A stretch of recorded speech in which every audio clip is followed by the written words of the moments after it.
The multi-stakeholder conference held in Islamabad has identified weak implementation as the single biggest stumbling block in adopting environment-friendly policies recommended 2 decades ago in the Rio conference. The forthcoming conference is important for us, for our economic and social and environmental challenges. Pakistan needs to strengthen its implementation and structural basis of sustainable development and environment protection.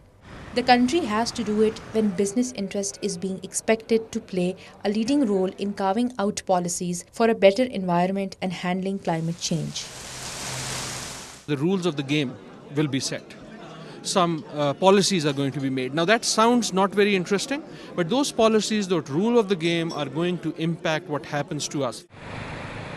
In Pakistan's case, bad effects of rapidly changing climate is already there in the form of floods and shifting rain pattern.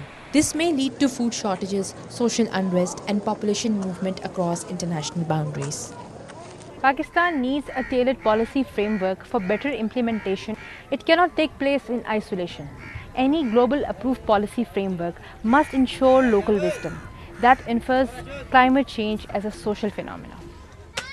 Elevating poverty is one of the needs. Experts say that all policies should be knitted to the social fabric of the area.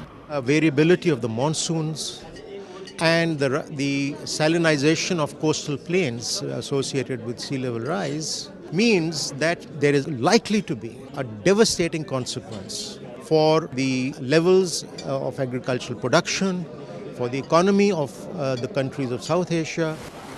Experts say that recent floods in Pakistan have put climate change as an economic and a social change. The country needs a policy program to guarantee food security of its population. Certain segment of the society always needs help, whether it's through subsidization, whether it's through providing some sort of regulatory mechanism as vouchers or something like that. Pakistan will never have a complete problem of not producing enough for itself. Its main problem is distributing it to the right places and making sure that people have enough to pay for it.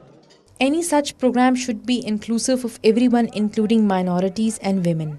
Sustainable model of agriculture is where your minority rights are protected, your indigenous people's rights are protected, your fisher folk, your rural people, your workers, the women, the children, the elderly, the people who are physically and mentally challenged.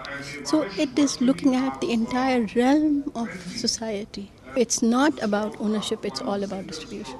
By development, are we talking about building of roadways, but not necessarily providing farm-to-market roads? The decision makers now need to look around themselves for examples around the world, where the environment is the context within which all organisms live. Pakistan is a victim of worsening global climate change.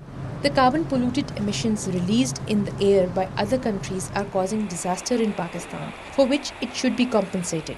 But for that, it has to implement the agreed policy framework in its own territory as well.